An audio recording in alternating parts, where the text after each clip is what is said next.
welcome to the Karen Kenney Show. This is the place where we take a no bullshit look at life's little lessons. Here, together, we find the spiritual glory in even the most wicked hard story.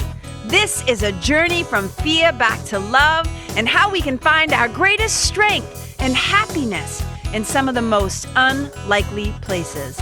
I believe that if you're willing to change your mind, you can totally change your life. So, are you ready to rewrite your story and choose to live free? Let's do this.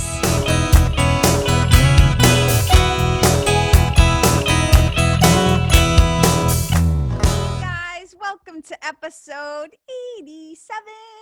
You guys, we are one show away from my favorite number. So 8's my favorite number. So next week, 88, I'm going to be wicked excited. I'm not going to lie.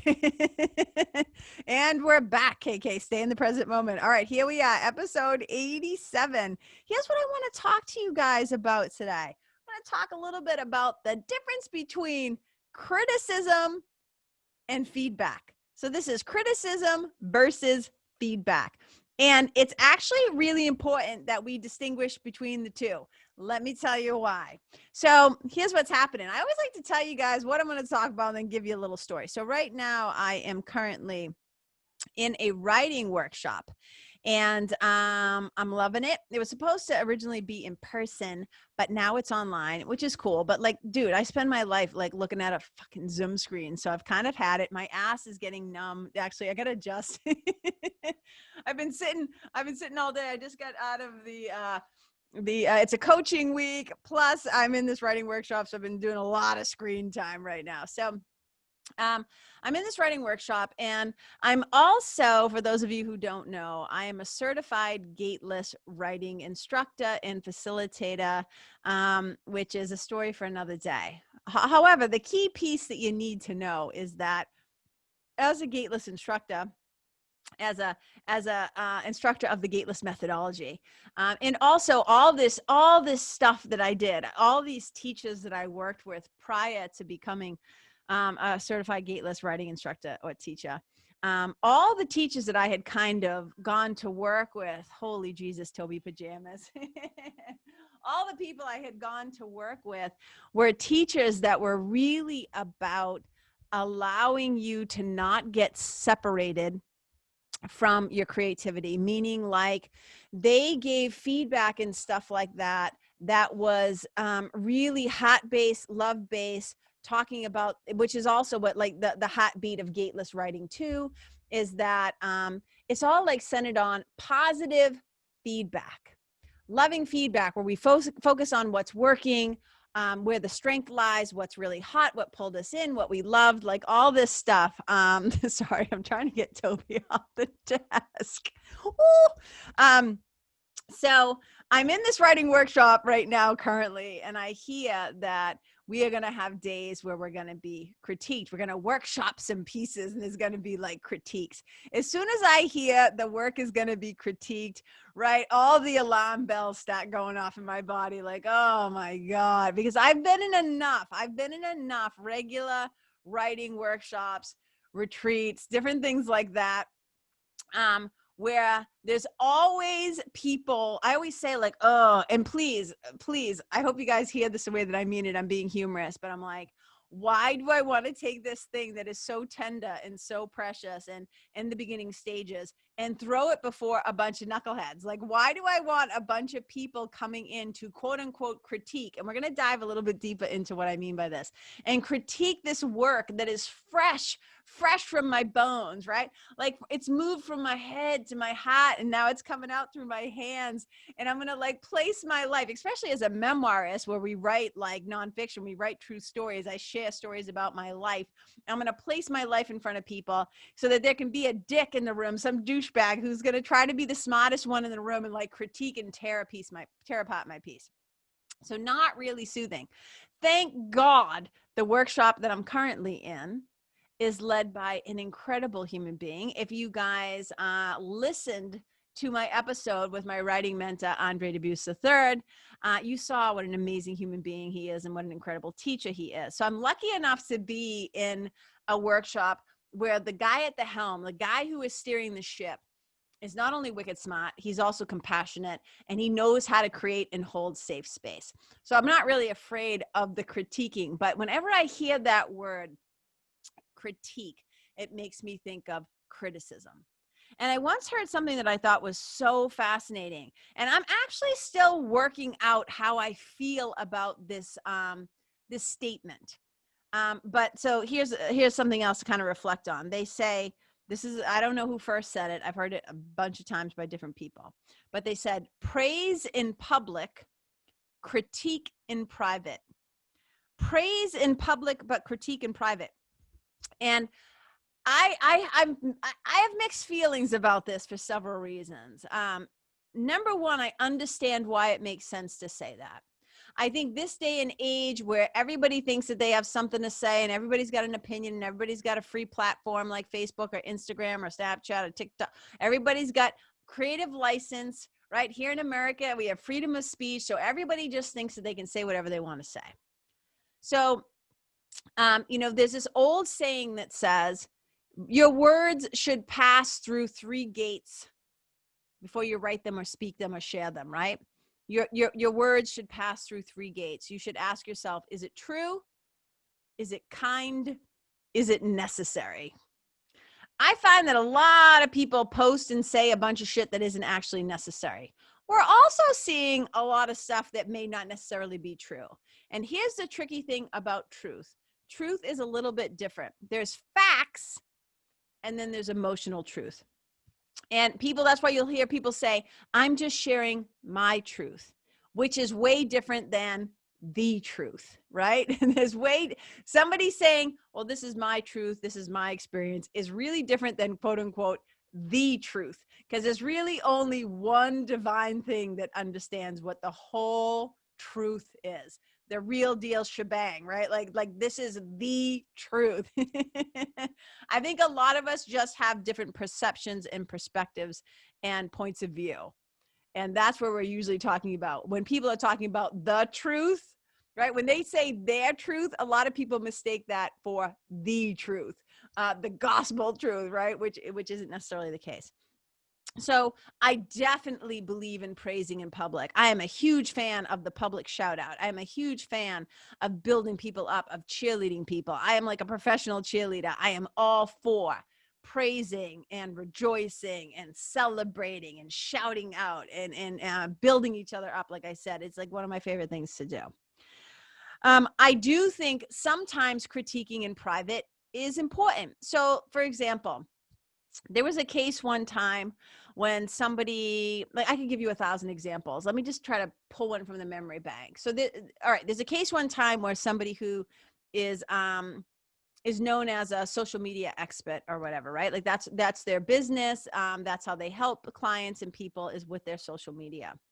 And they had done a post or a Facebook Live. I actually don't remember the details, but I do remember that they kept talking about Twitter or something like that and saying you only have 144 characters. You only have 144 characters you can use. Your post can only be 144 characters. And I was like, actually that changed, and it changed a little while ago. And you actually can do like something like 288 characters. Now, it would have been a total dick move of me to correct her publicly, like to go on her live or to go on her feed or his feed or whoever it was, and to write in the comments, actually, why am I going to try and make this person who makes their living as an expert? Now, maybe somebody could make an argument like, well, if they're an expert, they should have been up on it or whatever. Like, I'm not even getting into that. I'm just saying, I did not feel like the loving thing to do in this case was to call them out or to make the correction. So I sent them a private message and I said, hey, just a heads up, in case you didn't know, Twitter has changed it and now it's this. And they wrote back and they were so appreciative. This isn't about, oh, KK, you're so great. Let me be clear. I'm just trying to show you that there's another way. There's another way that we can do things. And they were just like, thank you so much for letting me know and for not doing it publicly. And so there are certain times when I think that, and it wasn't even a critique, it was like a helpful hint. It was like a, hey, by the way, right? Little, in case you didn't know.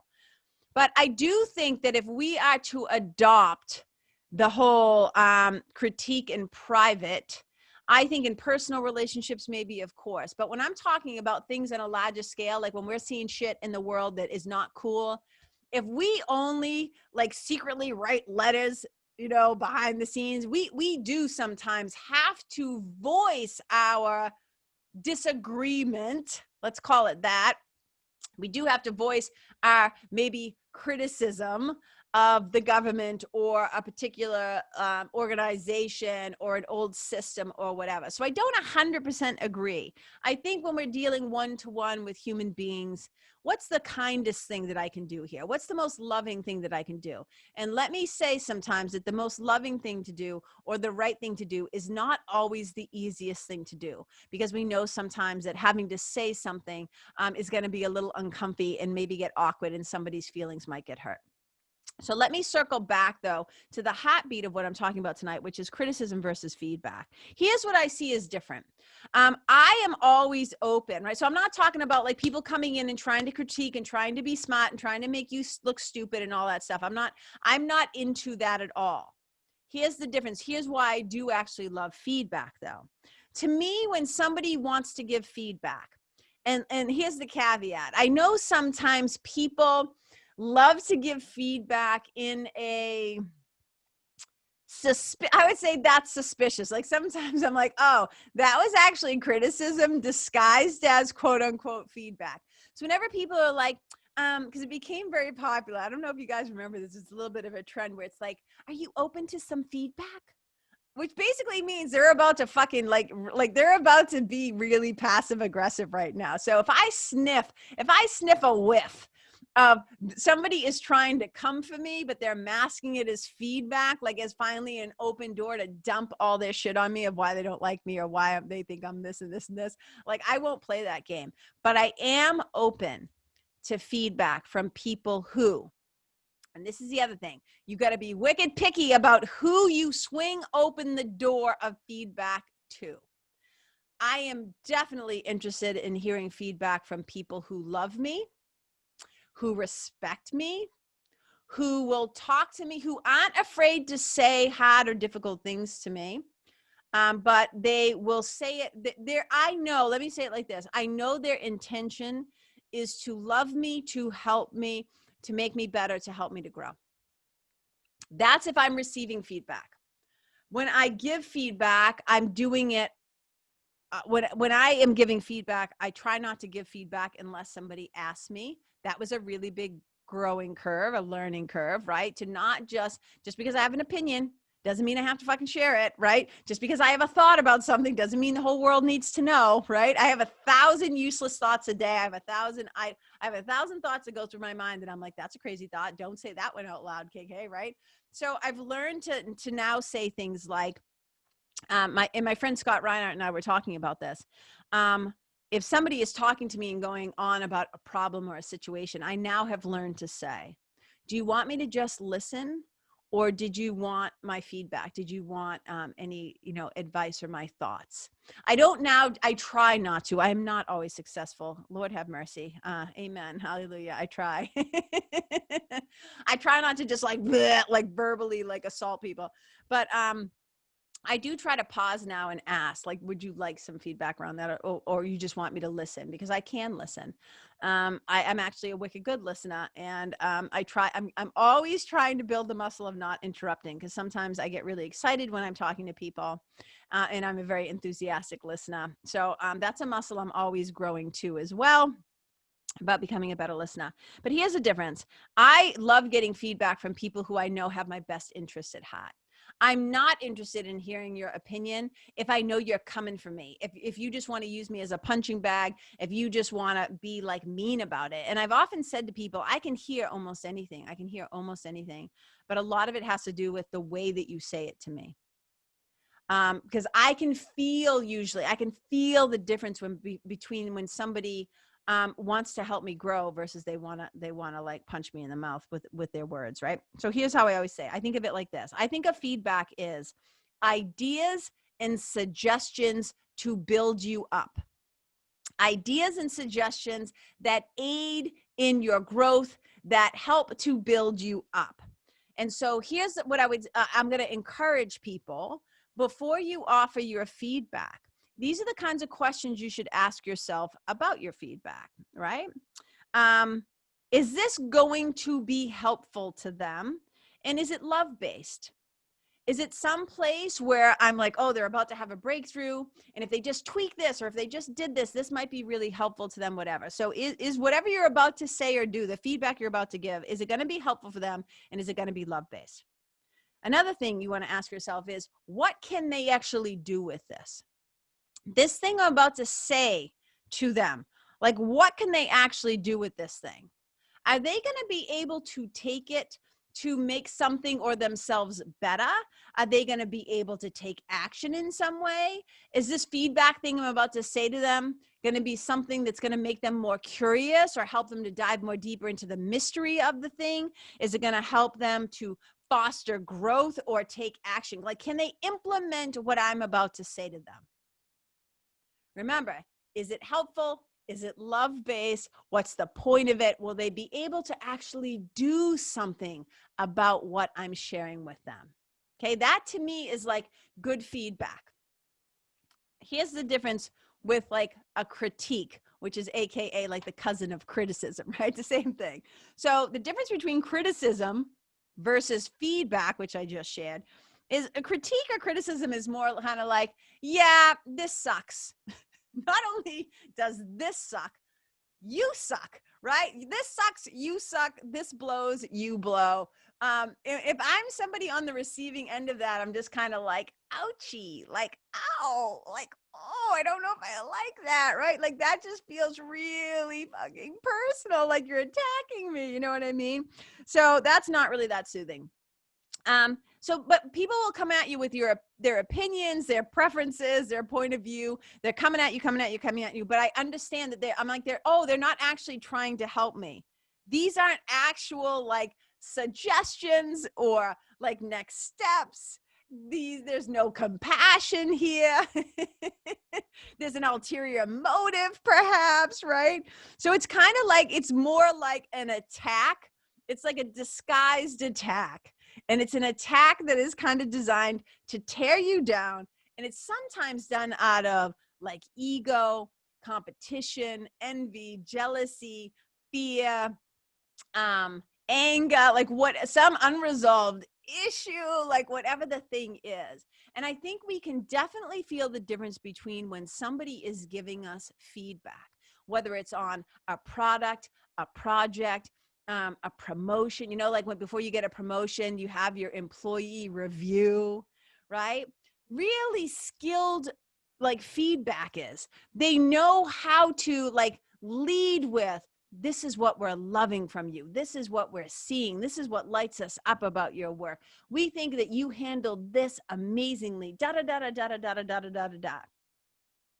There's also a few areas where we think maybe there can be some growth or, and like before, like I remember, like thank God, Jesus, thank God I have not had to fill out a like resume in like a gazillion years. Like I've worked for myself for so long, thank God, because I remember when they used to like try and teach you way back in the day for like job interviewing, and they'd say they're probably going to ask you what your greatest strengths are and what your weaknesses are, and I'm like, oh God, now I got to critique myself. So a lot of times when people love to do reviews or critique things, like they'll hammer your weaknesses.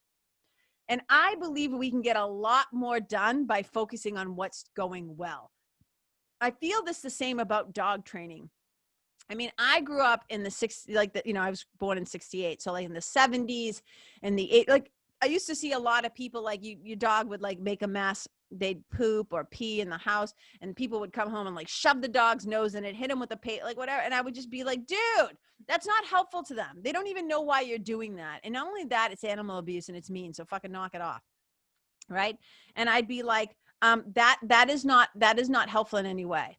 I think the way that you train a dog, right, to go outside is you use positive reinforcement, right? It's really on the person to not be insane and to be a good leader, right? And a good teacher, and to guide the little animal into learning how to let you know that they need to go potty, to learn how to do these things, right? And there's always going to be extenuating circumstances when you have like an anxiety dog or a dog that's mocking or there's behavioral issues. You know what? I'm not talking about that. I'm talking about like the basics. I think we get a lot. What's that old saying? You get a lot further with sugar than you do with sour, or something like that, sweet than with sour. And I'm not saying that there's not a place in time when sometimes we have to really make a correction. But again, I can always tell when it's coming from a place of love versus a place of fear or attack or ego, right? And so this is really the difference, right? And so I just want to encourage you, because I'm not just talking about external voices coming in of criticism versus feedback. It's also the way that we talk to ourselves. Like if I'm trying to do something and I'm trying to learn something and I make a mistake, it is not helpful for me to say out loud, "You're so stupid. You're so stupid. I can't believe you did that. What's wrong with you?" Right? Like that internal critic voice. If we can learn how to be a little more compassionate, and be like, "Oh, you made a mistake because you're human. And sometimes you're clumsy, or sometimes we forget, or sometimes you're tired, or sometimes like whatever, you just misspoke and you didn't really mean it or whatever," right? What if we could just kind of, I always say, approach it with curiosity instead of judgment? And I really feel like that's the difference. Like with feedback, you can say something like, "Have you thought about," versus, "Why didn't you do this?" So one's curious, right? One invokes mystery. It invokes insight, right? What the old, like to mull, I'm trying to think of who the writer was. It might have been Flannery O'Connor, that says to mull and to muse why man does what they do, right? To be able to really look at a thing. And I think it's just like we don't have enough tenderness and mercy and empathy and compassion happening in the world right now. I don't think we have an overabundance of it. And so those of you who are in any kind of position of power, and you can have power in a lot of different ways. If you're like a parent with a little kid, that's a power dynamic. If you're a teacher with students, that's a power dynamic. If you're a mentor with mentees, or coaches with clients, or priests with parishioners, or the president with the people, right? These are all power dynamics. It's 1,000 other ones too, but you guys know what I'm saying. The animals, right? The human to animal relationship, that's a power dynamic. And so the people with the power, for all things holy, can we please stop ourselves, ask ourselves, and if you don't like the gates of, is it true, is it kind, is it necessary, come up with something that slows your ass down from just blurting out things that are probably, and I get it. I get that I can't be responsible for somebody else's reaction to what I'm sharing in feedback, but I can damn well be responsible for what comes out of my mouth and how I say it. I can't help it if I'm even doing my best to be kind, to be insightful, to build them up, like whatever, any kind of feedback I'm giving. If their dukes are up, and if they are in such a fragile state where they're so afraid, like if they need to be perfect in order for themselves to be loved, like they can't hear it. You know, I've had friendships that have not lasted because there came an impasse. There came a time when it was like, I knew that it wasn't working for me, but that my feedback would not have been welcome. They couldn't hear it. It wouldn't be welcome. They couldn't hear it. It wouldn't end well. And it would have just like, it was just like, oh God, you know? So there are going to be times like you got to know who your audience is. So when you're on the receptive end of it, we try to show up without our dukes up. We try to really listen deeply and hear what is really being said to us. And if we trust that person, it's way easier to receive it. It's not always comfortable, but it's way easier to receive feedback that we feel like, again, it's an idea or suggestion to build you up, help you to grow, to help your mind maybe to expand, to bring in new insights, curiosity, wonder, right? And if if somebody's giving me feedback and I think, oh yeah, they're right. Like I could implement it like this. What can I do with this thing? Oh, well, that just helped me. It just saved me time, saved me money, helped me to like be more effective. I'm all for that, right? Do I know that they love me? Like I know, are they coming in? And it might not be somebody who like, it might be somebody you hired, but they care about their level of work, and they care about your level of work, and they want it to work, right? Can I take what they're saying and do something with it, right? Is it actually helpful to me? Versus, are they just going to come in and tell me I'm a piece of shit, or I'm stupid, or I shouldn't have done it, or they attack me, or they yell at me, or scream at me? I'm just not open to that kind of feedback anymore. If you come at me swinging, I'm not, I refuse to be somebody's punching bag. Those days are behind me. I'm not anybody's punching bag anymore. I am always open to talking with people who have a difference of opinion.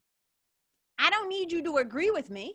You might have some insight that might change my mind or enlighten me or make me go, oh my God, I never thought of it that way. You might help me to have more empathy or compassion. I'm always open to hearing different point of views.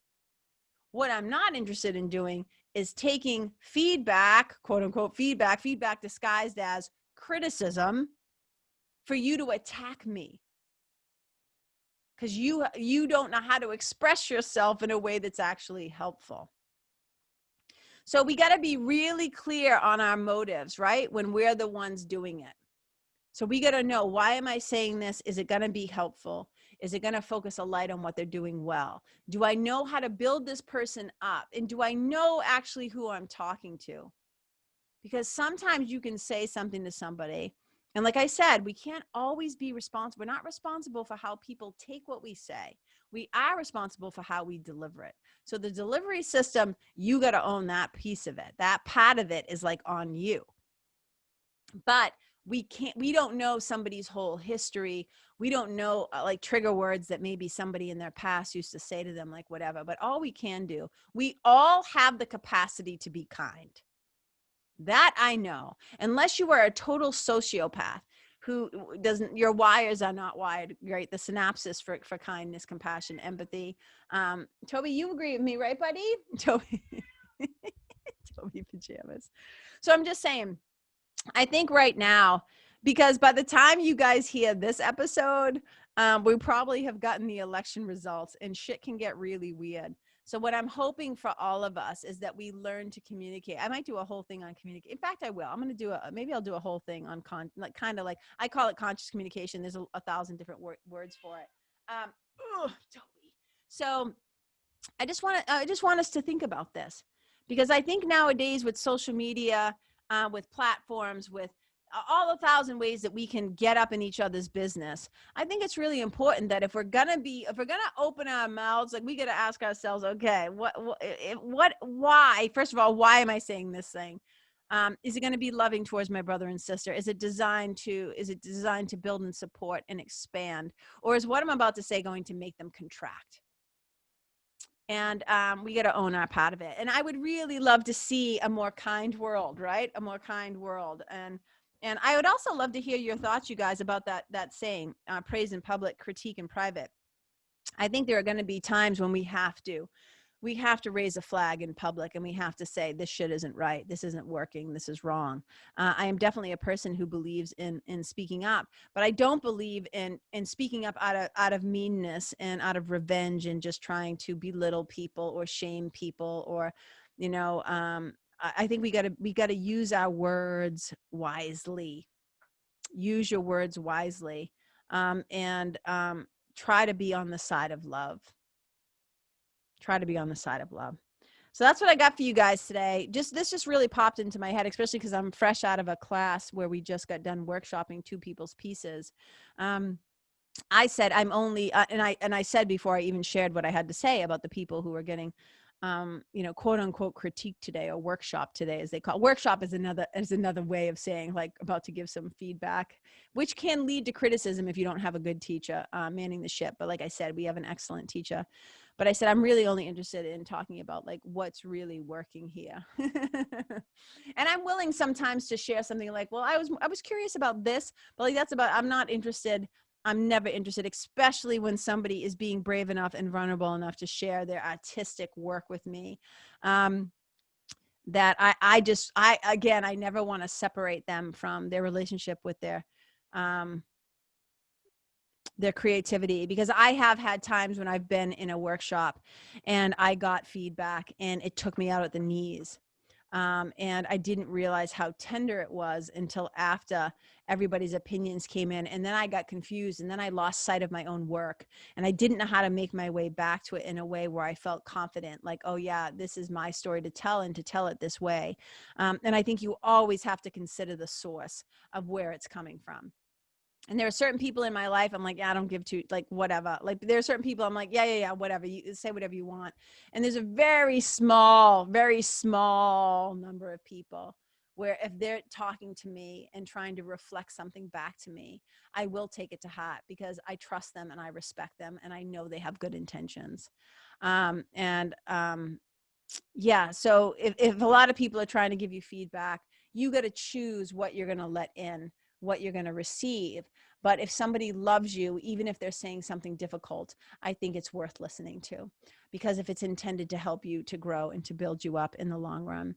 I've had people say really harsh things to me, like growing up. A lot of them were mean, but the few times that I can remember where somebody who I knew loved me, had always been kind to me, always had my back, when they said some sharp, let's say that, they had to, because it's the only way to cut through the noise, right? The noise of my mind when I was younger. It was sharp and it landed and it stung. And I was embarrassed, because they were right. They were right. And those things changed me. They changed me, and they changed me for the better. But I knew it was feedback that was well earned, well earned, because they'd been putting up with my ass. So that's what I got for you guys. I hope this was helpful in some way. You know, I don't always choose what I'm talking about. Sometimes the story or the topic chooses me, and I just run with it. So this is my offering from my heart today to yours. And I hope that it has added. I gotta find. I'm so over the marketing. Like, are you adding value? Does it add value? All I really care about is, does it land in your heart? Did it touch you in some way? Were you curious about it? Did it elevate you or entertain you or educate you or enlighten you? Like, that's all I really care. And you know, everything that I'm sharing with you here, it is for my own ears too. It is for me to hear too. Oh God, now the dogs are getting into it. It's for my own ears too. We are always learning what we are teaching. So I don't sit up on my throne or some mountaintop or like up in some high tower in the castle. Like, let me share all this wisdom with you. These are just my insights and reflections of stuff that comes up for me, because I know this being human is difficult.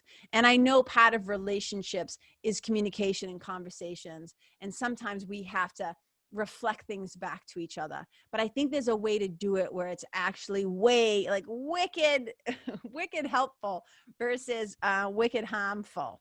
And that's what I'm always going for. And I haven't always been successful, and I'm always trying to get better. So thank you for giving me an opportunity to talk it out loud. In case you haven't realized yet, I am a verbal processor. And we'll talk about that too, because I might have something fun coming you guys' way around that. Just think about like listening and talking in KK somewhere in the mix. That has to do with verbal processing in a way. And that's like a little tease, but that's all I'm going to say about it for now, because it's still formulating. Like, my spiritual team kind of like dropped it in, like boop, dropped it in, gave me a little peek-see at it. And I thought, ooh, I'm curious now. So we'll see what I do with this new development.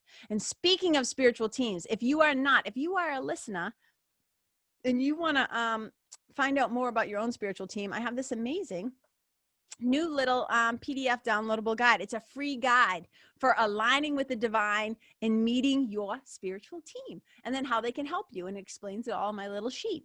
And spiritual team is a phrase I came up with to describe your inner teacher, all your helpers, your angels, your guides, all the stuff. Like, just go check it out. So you just go to Karen Kenney, KenNey.com/freebie. Go get that sucker, you guys. If you're not already on my newsletter list, that's going to sign you up for that.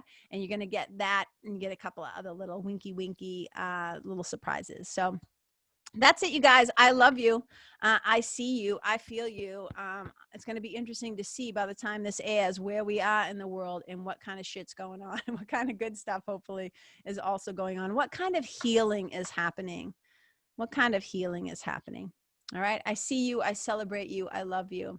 Wherever you go, may you leave the people, the places, the animals, the environment better than how you found it. Wherever you go, may you be a blessing. Bye. Hey, you guys, thank you so much for tuning in to this episode of the Karen Kenney Show. I super duper appreciate your time, friendship, and support. And look, if something that I shared from my heart today somehow landed in yours, I'd love to hear about it. So please tag me on Facebook or Instagram or IG stories or wherever the cool kids are hanging out these days, and let me know what your favorite part was or what you found most helpful. You can find me over at Karen Kenney Live. That's Karen, KenneYlive. And if you're digging what I'm saying and you want to hear more, I'd be wicked grateful if you could go to iTunes and subscribe and leave a review, because you guys, that's how you'll help me to keep spreading the love. And if you can think of someone that could benefit from hearing this episode, please share it with them. I'd also love to stay connected with you. So if the feeling is mutual, please go to KarenKenney.com/freebie. and download my free guide to building your spiritual team. Until next time, my brothers and sisters, keep living in the fearless flow. Know that I see you, I appreciate you, and I love you. And wherever you go, may you be a blessing.